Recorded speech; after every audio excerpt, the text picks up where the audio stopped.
We're rolling.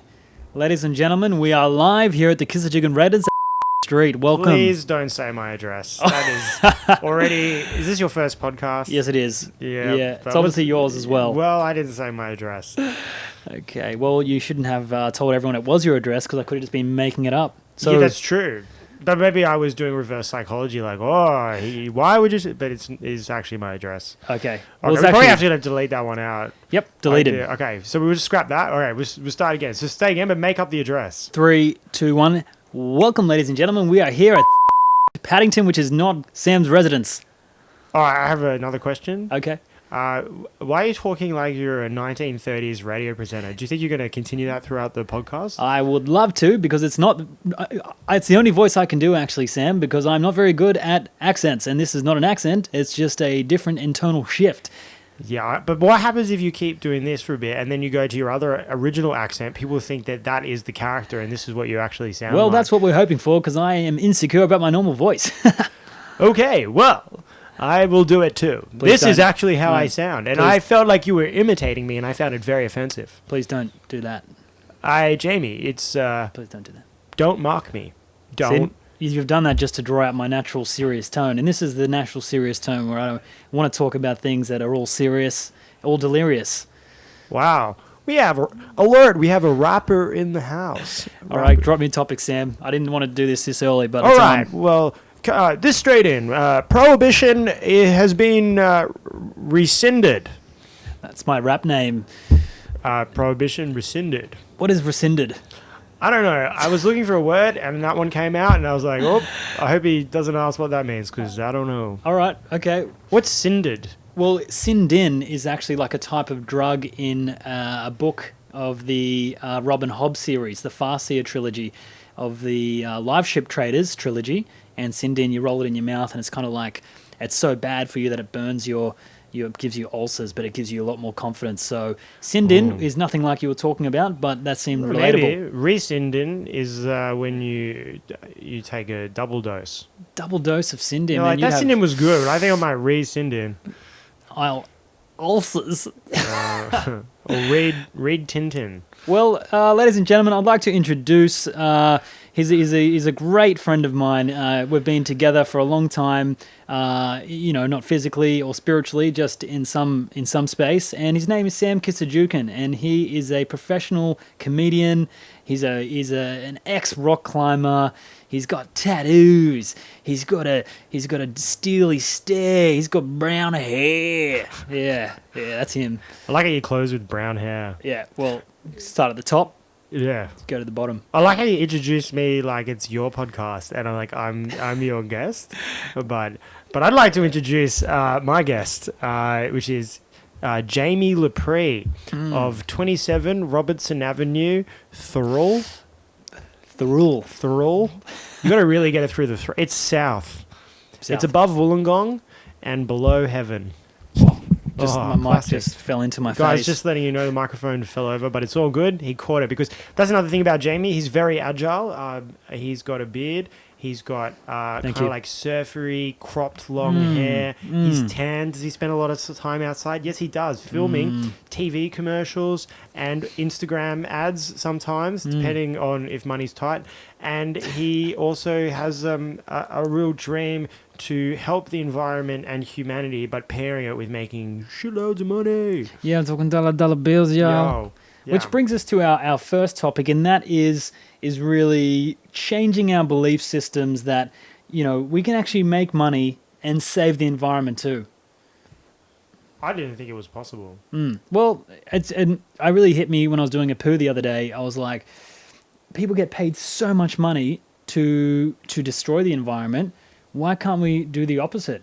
Why can we not? And some people make it possible, and I'm set to do it. There's none of this limiting beliefs anymore. I'm going to dive full throttle, head first into a career where I get to do cool things and get to be paid well, so I can go to the aisles of some romantic aisle, and I can wear fabrics that feel nice. Yeah.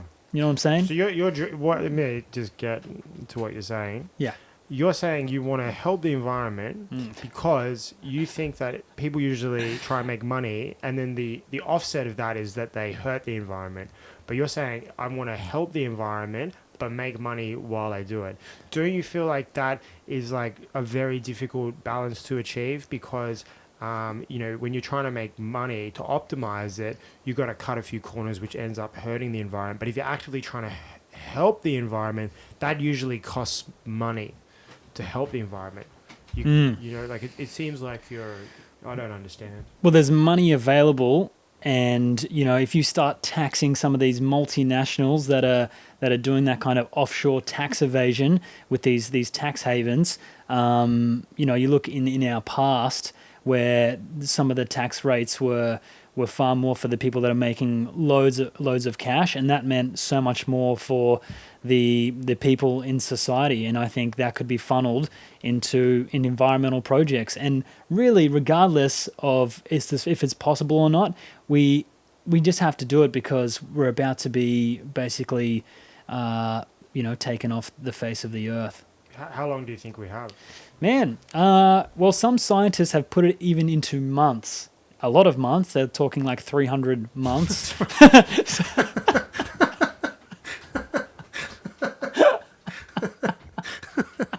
We only have 5,000 months. So Dave never uses years. It's very annoying. He's like, I'm going on holiday for 300 months.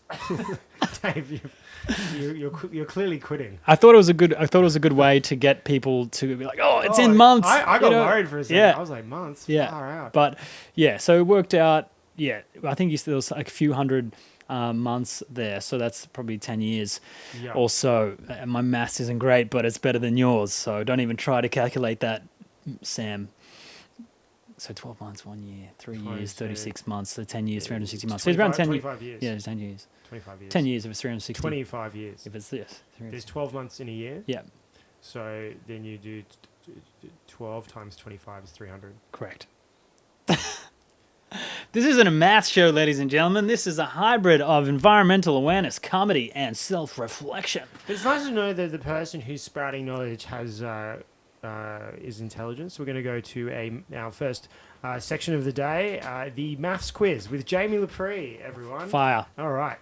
7 plus 7. 14. Okay, 7 plus 7 plus 7. 21. 7 plus 7 minus 7 plus 8. Oh, 7 plus 7 minus 7, 7, 8 is, that would be 15. Wrong. Okay.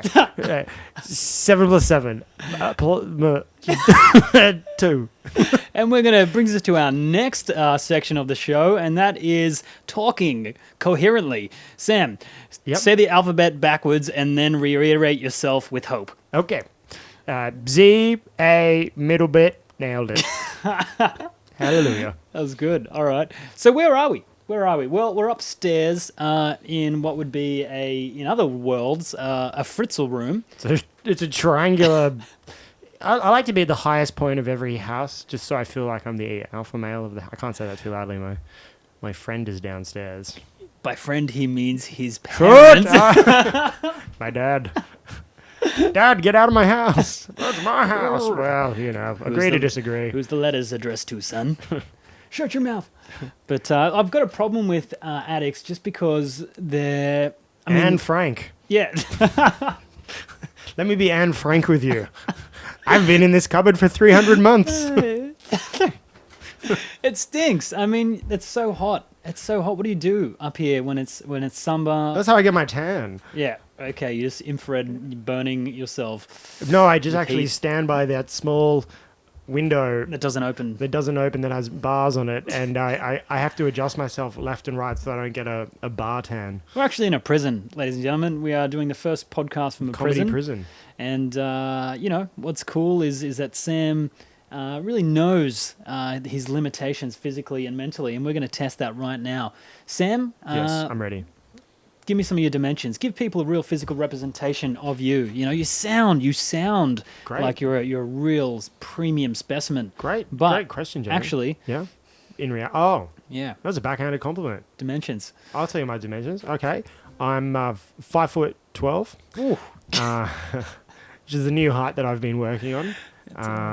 It's it's good for the ladies. Yes, it is. And also, I can see eye to eye with most men. I don't have to look up to too many people, but sometimes I can look down on people also. My head is the biggest part of my body. I have a very big brain.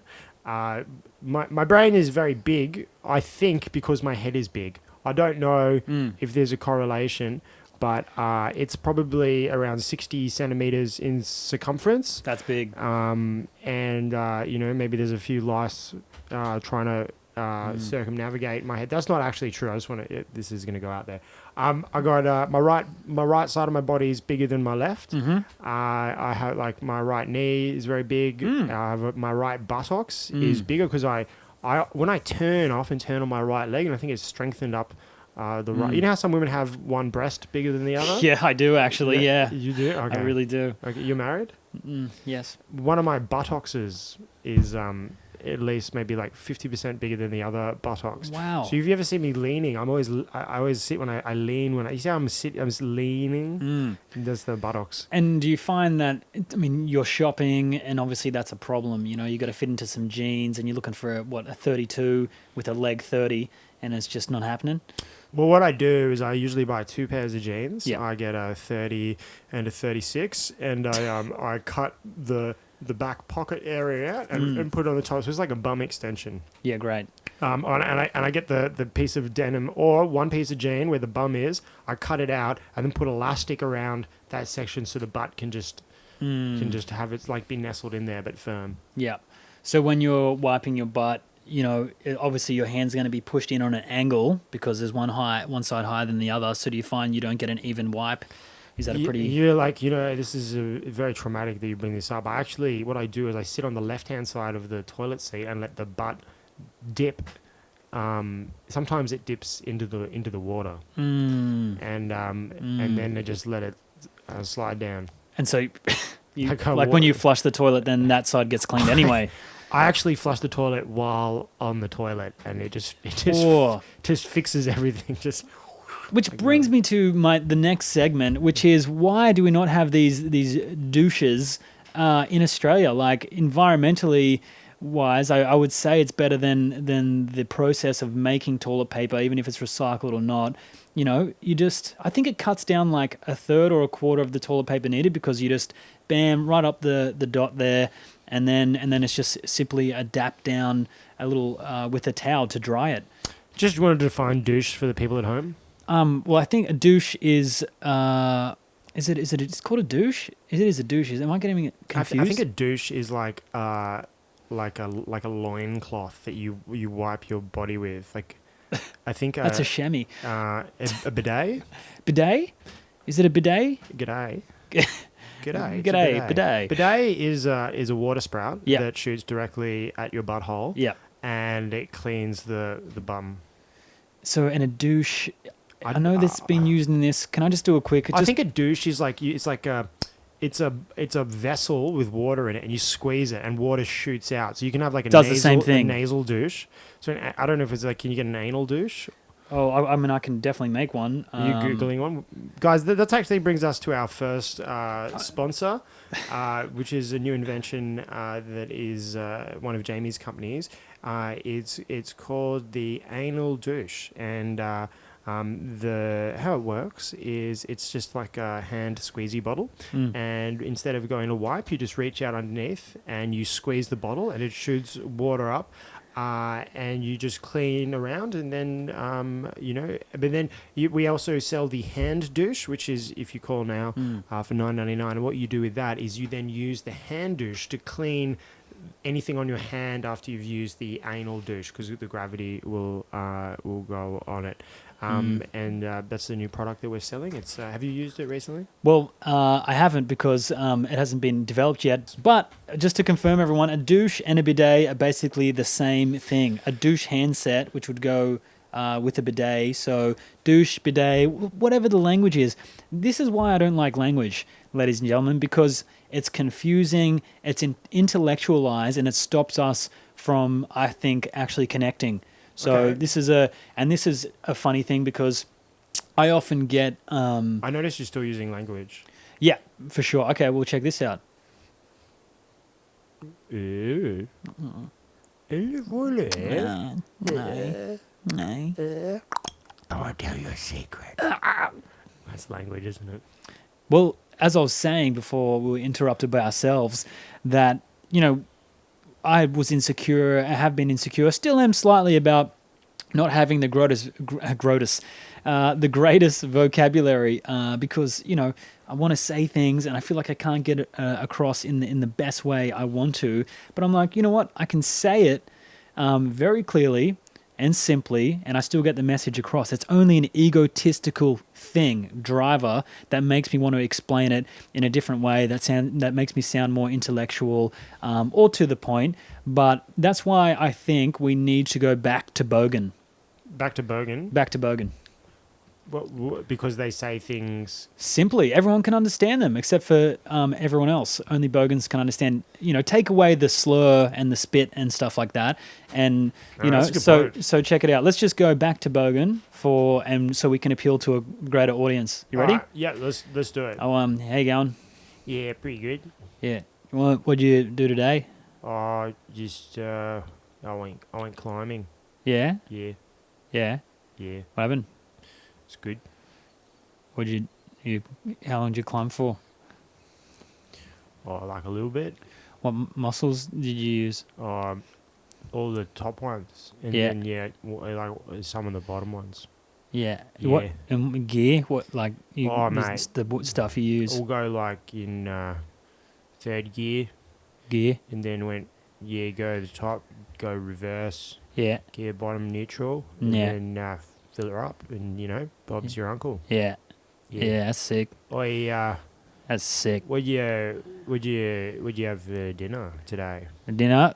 Well, considering it's only 4 p.m., I'll probably have dinner later. Yeah, it's a trick question. But I had for lunch, I had a baguette. A baguette? Yeah. Oh. That's the crazy word for today. Baguette. I believe it's Vietnamese for yeast. That's right. And you can get yeast for free when you meet Sam at our next venue live gig at the Memorandum Concerto Yeast Certo. sample sale. Yeast flakes. Yeast for all. I believe it's what the Pope ordered. So yeast, we've heard about yeast, we know about yeast, but do we feel yeast? You know what I mean? Do you feel it? Sometimes you feel it if you're having a bit of a problem. Yeast infection. Can men get it? Yes. End of segment. End of segment. Move on. So Sam, you're a rock climber, you were a professional... Put your dick in a baguette? Salami. Just let it sink in, guys. It'll make sense later. Aioli. That's a good word, aioli. And it's delicious. It's good because it sounds like all vowel, aioli. Like you just... Doesn't sound like that at all. It's like A-O-I, but aioli. Like even if you had a problem, you could say it. But it's fun to say. What's your favourite word? It's a vowel word. It's a vowel word. Vowel words are good, like... Eo, you. Do you know that guy Eeyore? Eeyore? That's a good name. The Eeyore, donkey? It's a real sound like it's so Eeyore. soft. Eeyore. Really played it. Do you think that we should be putting, when we say a dog, but then when we have, a before a vowel, we put an N on it, so, an egg. I feel like we should do that with the H, like the French do. Don't you agree? I think you should say a egg. I like that more. Just because you got to really slow it down because you go an egg. You can say it real quick, an egg. Yeah. But it's like someone's name from Germany. Yeah, an apple. But if you go a apple. Yeah. I like it more. It really slows it down. Of course you do. You focus on the apple. Wow, you really want to talk about that apple and really separate it from its previous letter. Would you like a aioli? But to me, when I'm like, what's the time? Make sure you're late and you are on the... Oh, that's not a good example. Hey... I'll see you in a hour. No way. An hour. I'll see you I'll see you in an hour. In an hour. Yeah, in an hour. I'll see you in an hour. In an hour. I'm going to say in hour. I'll see... Sorry, you cut. You didn't get the job. You didn't get the job. I'll see you in an hour. So, and I really respect the French for doing that. They treat the H as a vowel. Do you reckon pirates are like sea bogans? 100%. Do you reckon that because their language is a bit like Yeah, definitely. And, when I say back to Bogan, I'm talking about, really land and sea. land and sea? I reckon there should be more like V8 super ships. There is. There's a whole V8, V12. Do bogans get into boat racing? I feel like, maybe in America. Yeah, that's on what it's like all the about. rivers It's and chase, stuff. baby. It's all about the chase, chase, you know what I'm saying? Yo, chase Pirates that. chasing down some live Chase. ships. I mean, that'd be good. There's some big bogans should really get into pirating. I wish we had more people that just talk like pirates. Quick fact. It's good fashion. That Blackbeard, although very... I believe it's called African American beard. Don't get straight on me, son. Don't get straight on me. But Blackbeard was an actual pirate, okay? But he never killed anyone, even though everyone was scared of him. He's had this kind of infamous name, but he actually never killed anybody. And he used to. He never killed anyone. He never killed anyone. He just take people's loot, and he would put strings in his beard and hair because he had all this black hair and black beard, and he would put strings in it and light them on fire so that would like smoke, and so it looked like he was smoking like a smoky bloody magician. Yeah, I'm like, that's cool. That is kind of cool. I guess if you say some guy was all smoky and he had a mystique to him, and then you would be quite scared. Do you know he had two peg legs? He had two peg legs. He was the Oscar Pistorius of the sea, they say. Apparently he could run very fast across the deck. He had two half wagon wheels. Just you always hear him coming. Sounded like a horse. Blackbeard. But see, if I was a pirate, and you got to make yourself look badass, I would do 2 eye patches. And just be completely nude as well.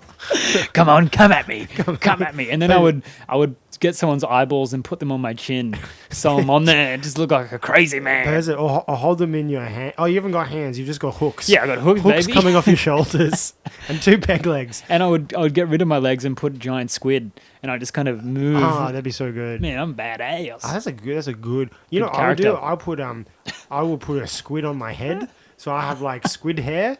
And then I light the squid on fire. That'd be called Smoky Squid Lips Sam. While it inks all over you, and you just bleed ink. Oh, my eyes!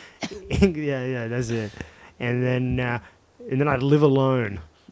Man, he is edgy. Oh my god! Oh, those tears to stay away. That'd be a cool pirate. What would be your pirate name? Oh, I've thought about this many times, and it'd be called the Dumbwaiter. Dumbwaiter. Yeah, Dumbwaiter McNar. Whoa, Dumbwaiter McArnar. I was going to say McKnightly, please. And you'd be like, I'm the pirate. Can't get that for you. Oh, sorry. I thought this was that's a fierce name. Restaurant. That's a fierce name. My name would be Fierce Bronson. And then I'd be like, dun dun dun dun dun dun dun dun, and I'd jump off into the ocean and catch a squid with your squid gun. I got a squid gun. I just all the cannons on my ship shoot squid. Oh, that would actually be terrifering. That would be. A cannon squidding machine. No, that's a lot of ways. You get hit with a squid.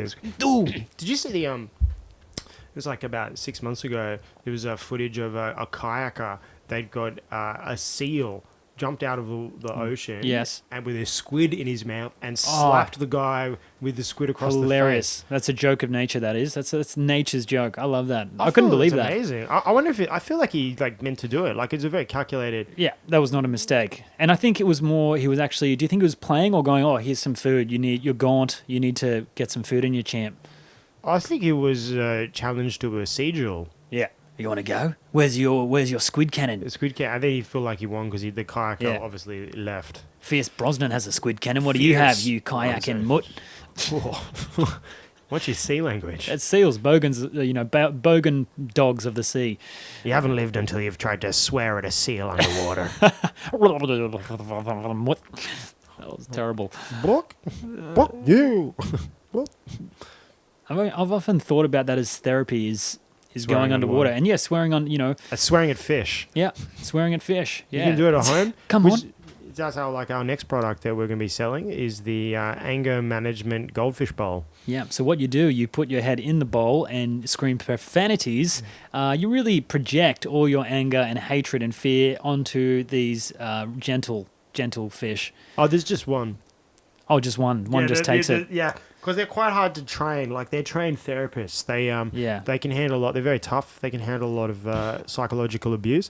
And anyway, the good thing is that, if you upset them, it only lasts for about 5 seconds, and then they forget. And I heard that's a myth. I heard that the fish actually have an incredible memory. Well, who told you that? A goldfish? Yeah, and then and then I forgot.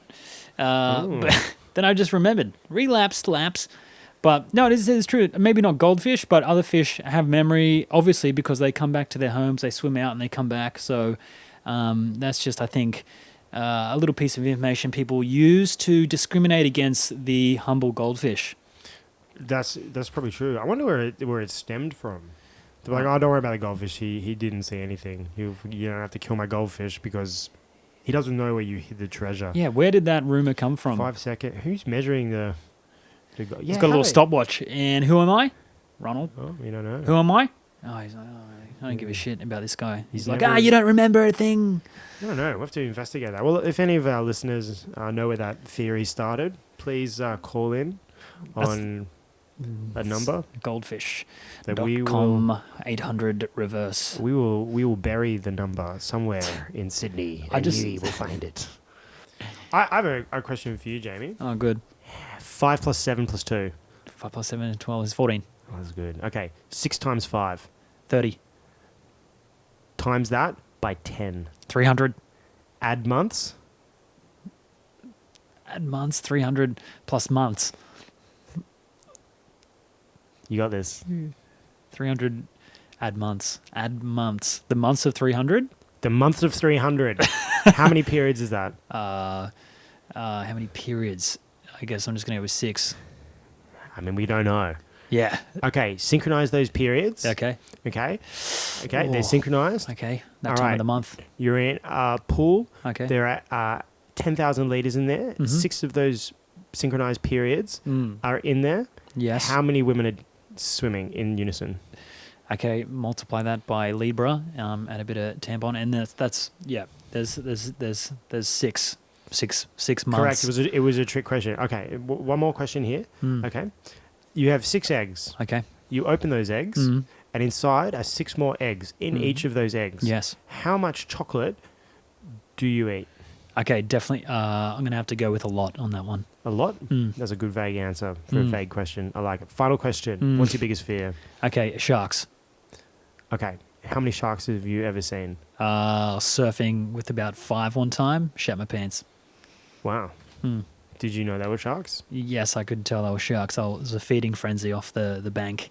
Wow. Yeah. That is scary. It was scary. Did you see what kind of sharks they were? Probably grey nurses or something like that. They weren't massive sharks, but they were... They can only eat like tennis ball sized things. They could definitely chew your leg and take a big gash out. No, I don't think grey nurses really attack people. No, I don't think so, which is why I wasn't like about to die from fear, but I was like, I don't want to get something accidentally mistaken as a fish, Yeah, I think like grey nurses like actually apply first aid to other shark attacks. That's what nice. they do. Okay, They do. I'll have to remember that. Thank you. It's just actually they help you. Ah, Do you know if you turn a shark upside down, it goes to sleep? I've heard that. That's not true. It just probably passes out because it can't get enough oxygen in its gills or something. But yeah, I don't know, it just as a nap. It's very hard though. But who's grabbing a shark and turning it upside down onto its belly? It's quite hard. Onto its exactly. You got to back. grab a shark, which is very hard because where are they? They're And difficult then to also, find. they're always moving.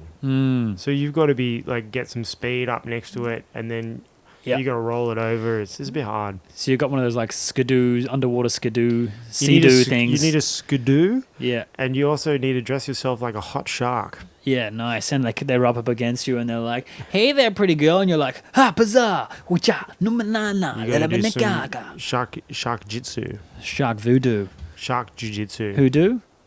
You do. Thank you. And that brings us to our next product. Which this is shark perfume called Skidoo Voodoo. Skidoo Voodoo. It's made with real blood.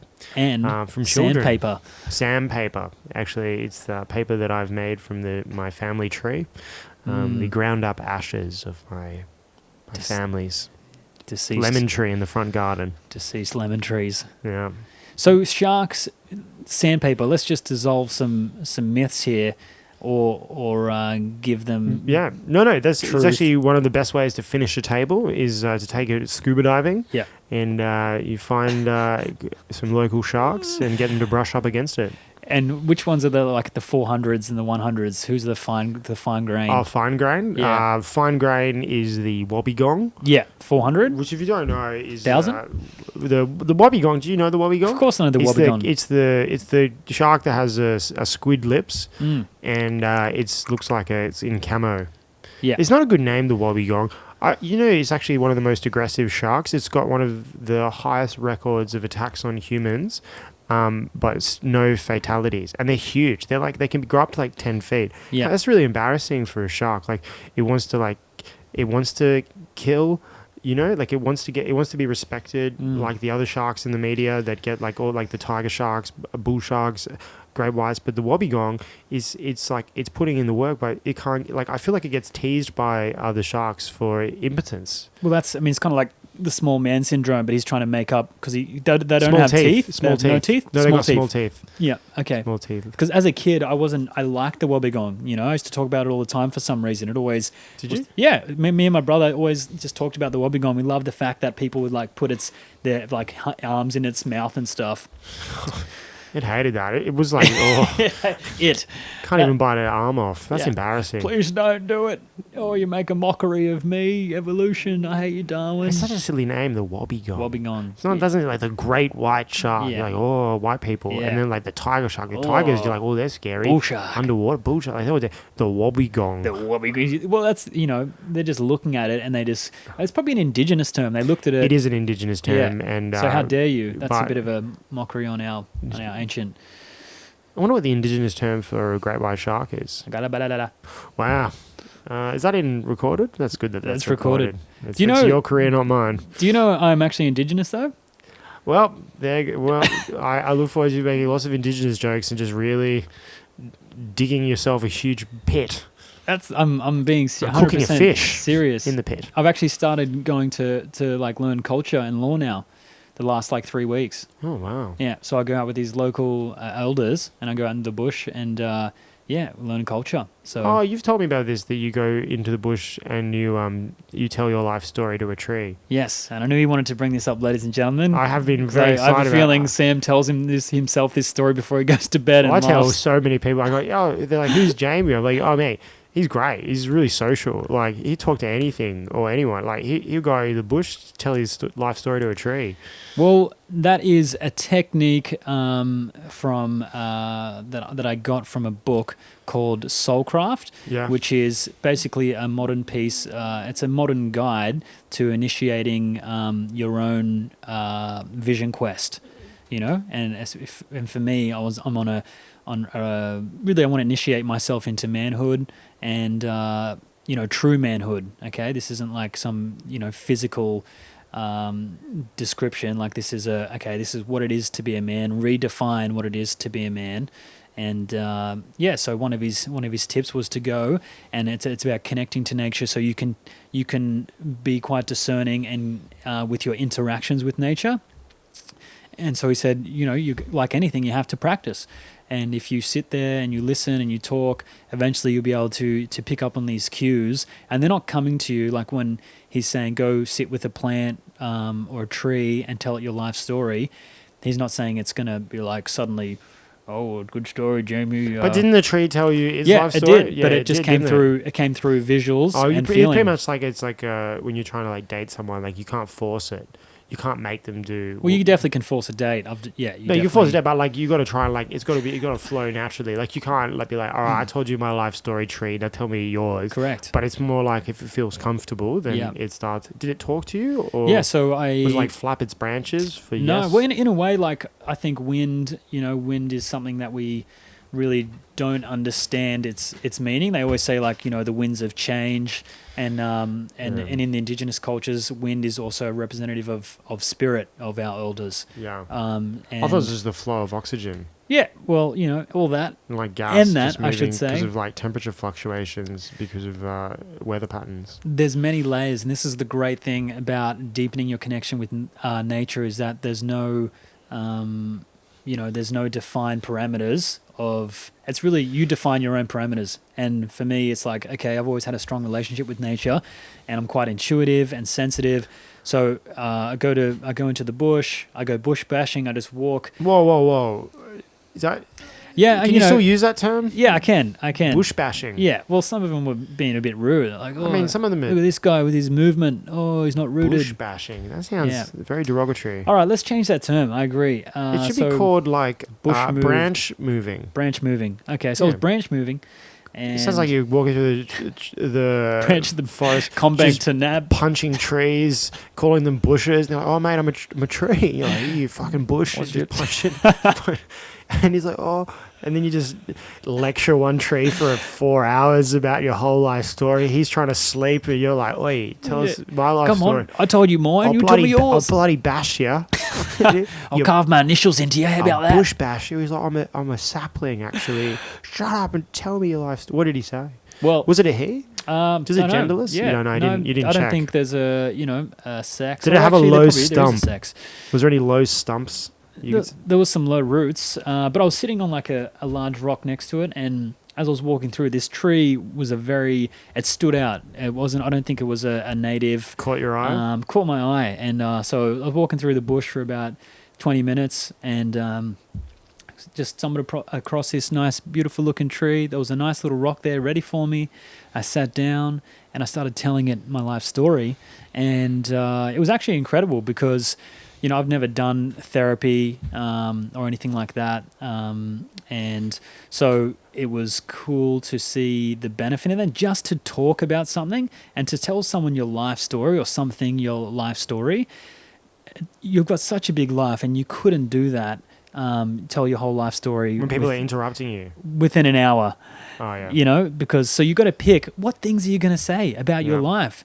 And so it's interesting to see what you would tell someone or something about your life when you've only got an hour or 2 hours. So I think it took me, I was probably talking to the tree for about an hour and a half. You covered your whole life story in an hour and a half. Yeah, just the highlights that came up, and there was some really interesting bits coming up. I was like, wow, out of all the things I could say, I said that. And it also made me realize in this, I was like, my two loves that I would say deep loves or hobbies, comedy and where I feel like I'm addicted to humor. I'm addicted to trying to make people laugh. I'm addicted to writing.